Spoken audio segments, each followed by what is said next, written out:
வணக்கம். Welcome to Ammachi's kitchen. இன்றைக்கி நம்ம பார்க்க போகிறது பலா முசு இல்லைன்னா பலா பிஞ்சுன்னு வாங்குங்க. அதை பொரியல் பண்ணலாம், குழம்பு வைக்கலாம். இன்றைக்கி பொரியல் எப்படி பண்ணுறது செஞ்சு காட்டுறோம், வாங்க பார்க்கலாம். தேவையான பலா முசு செய்ய தேவையான பொருட்கள் என்னென்னங்கிறது பார்க்கலாம் வாங்க. பலா முசு வந்து தோலெல்லாம் எடுத்துகிட்டு துண்டு துண்டாக நறுக்கி போட்டு மஞ்சத்தூள் உப்பும் போட்டு வேக வச்சு இந்த மாதிரி பொடியாக நறுக்கி வச்சுருக்கோம். வெங்காயம் ஒரு 3 வெங்காயம், பெரிய வெங்காயம் 3 வெங்காயம் நறுக்கி வச்சுருக்கோம். பச்சை மிளகாய் 3, இஞ்சி, கொத்தமல்லி, கருவேப்பிலை, பூண்டு பொடியாக நறுக்கி வச்சுருக்கோம். தாளிப்புக்கு வந்து எண்ணெய், கடுகு, உளுத்தம்பருப்பு, மஞ்சத்தூள், சால்ட்டு. இந்த பலா முசை இப்படியே பண்ணக்கூடாதுங்க, இது மிக்சியில் போட்டு நல்லா அடிச்சிடணும். இப்போ பலா முசெல்லாம் வேக வச்சு கட் பண்ணி ஆற வச்சுருக்கோம். இதை மிக்சியில் போடலாம். போட்டு அடித்து வச்சா பூவாட்டம் வருங்க. அப்புறமா நம்ம என்ன பண்ணுறோமோ காட்டுறோம்.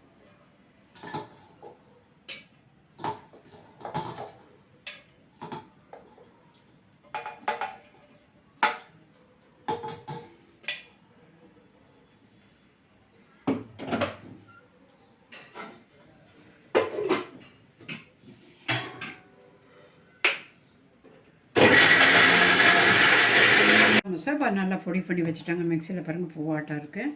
இதை தாளிக்கும் போது இன்னும் ரொம்ப நல்லாயிருக்கும். இப்போ அடுப்பத்தை வச்சு எப்படி செய்கிறதுங்கிறத காட்டுறேன்.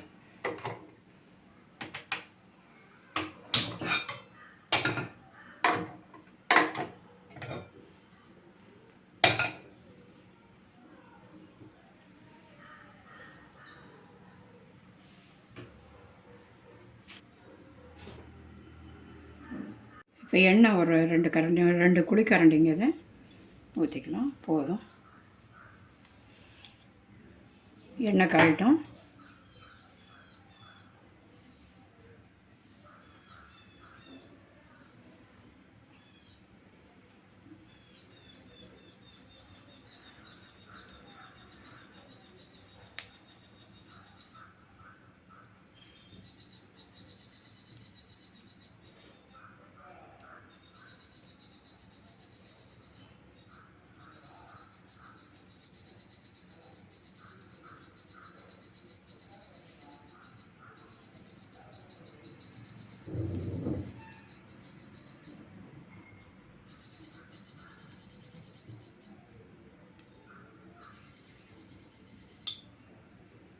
எண்ணெய் காஞ்சிடுச்சுங்க. கடுகு, உளுத்தம்பருப்பு கலந்தது போடலாம்.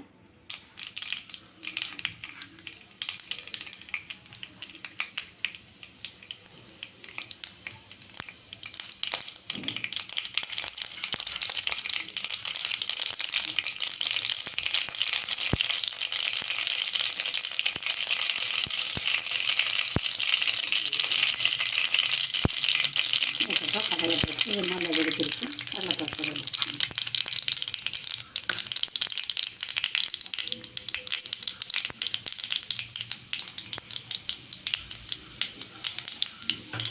அதுக்கப்புறம் பூண்டு,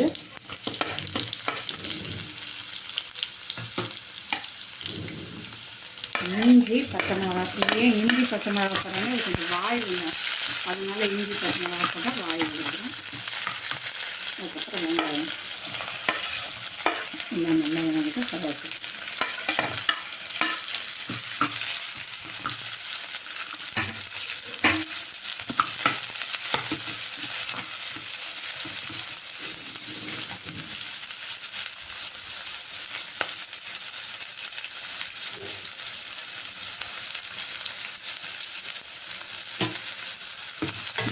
கொஞ்சம் சால்ட்டு போட்டுக்கலாம். கொஞ்சம் நல்லா வெங்காயம் சீக்கிரம் வாங்கும்.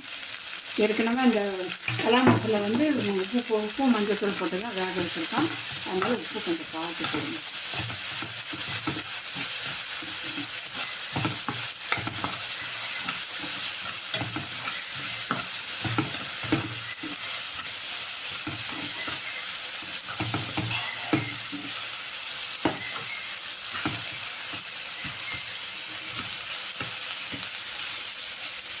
மிளகா 3 மிளகா போட்டிருக்கோம். 4 வெங்காயம், பெரிய வெங்காயம் நறுக்கி 3 வெங்காயம் நறுக்கி வச்சுருக்கோம். கருவேப்பிலை, கொத்தமல்லி, இஞ்சி, பூண்டு எல்லாம் கடுகு, உளுத்தம்பருப்பெல்லாம் போட்டு நல்லா தாளிச்சு வச்சுருக்கோம். நல்ல மணமாக தாளிச்சிருக்கோம்.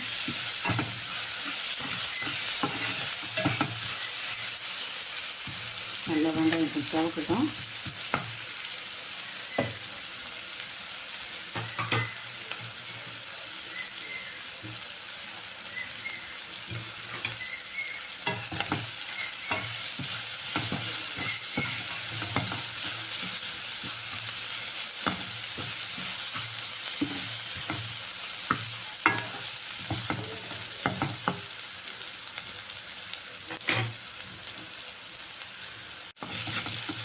இப்போ இந்த பலா முசு பொடியாக பண்ணதை மிக்சியில் போட்டு பொடியாக அரைச்சி வச்சுருக்கோம், அதை போட்டுடலாம்.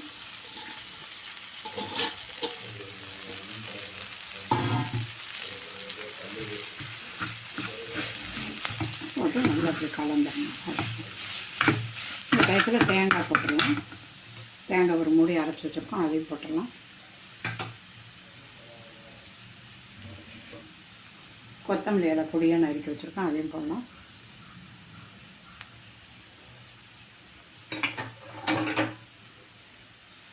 பட்டை கிராம்பு சோம்பு போட்டு தாளித்து விட்டு செய்கிறவங்களும் செய்வாங்க. சிலருக்கு எந்த முறை பிடிக்குமோ அந்த முறையில் செஞ்சுக்கோங்க.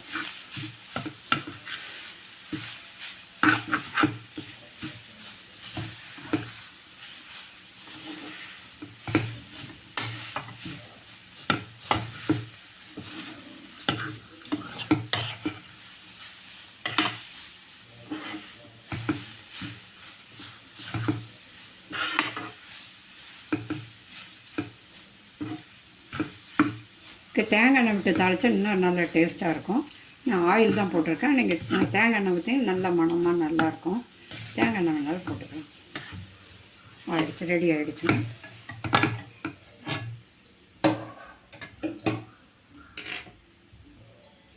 கடுப்பு நிறுத்திடலாம். இப்போ வேறு பாத்திரத்துக்கு மாற்றிடலாம்.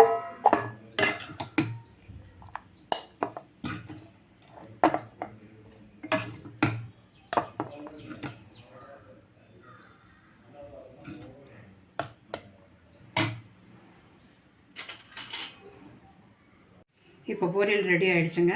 இல்லை பாருங்கள், ஃபுல்லாட்டாக இருக்குது. ஒரு சாப்பிட்டு பார்த்துட்டு உப்பெல்லாம் போதுமானு பார்த்துக்குங்க. அவ்வளோதான், நல்லாயிருக்கும். சாப்பிட்றதுக்கு நல்ல, உடம்புக்கு நல்லது. சாப்பிட்டு பாருங்கள், எல்லோரும் செஞ்சு பாருங்கள் வீட்டில். இந்த பொரியல் வந்து உடம்புக்கு ரொம்ப நல்லதுங்க. கண் பார்வைக்கு நல்லது. தாகம் வராது, தாகம் எடுக்காதுங்க. தாகத்துக்கு நல்லது. ஜீரணம் ஆகும். இன்னும் என்னென்னமோ நிறைய பெனிஃபிட்ஸ் இருக்குங்க. அதெல்லாம் நிறைய பார்த்து நீங்கள் அது மாதிரி செய்யுங்க. இந்த காயெல்லாம் எப்பாவது ரேராக கிடைக்கிறதா அந்த சீசனில் தான் வாங்கி செஞ்சு குடும்பத்தோடு சந்தோஷமாக சாப்பிட்டு பாருங்கள். இந்த பலாமுசு பொரியலை செஞ்சு பாருங்கள், எப்படி இருக்குதுன்னு பார்த்து சாப்பிட்டு டேஸ்ட் எப்படி இருக்குன்னு சொல்லுங்கள். இது உடம்புக்கு நல்லதுங்கிறதுனால கொஞ்சம் கஷ்டப்பட்டாலும் நல்லாயிருக்கும். செஞ்சு சாப்பிட்டு பாருங்கள். நீ எல்லாம் எப்படி இருக்குங்கிறத சப்ஸ்கிரைப் பண்ணுங்கள். நன்றி, வணக்கம்.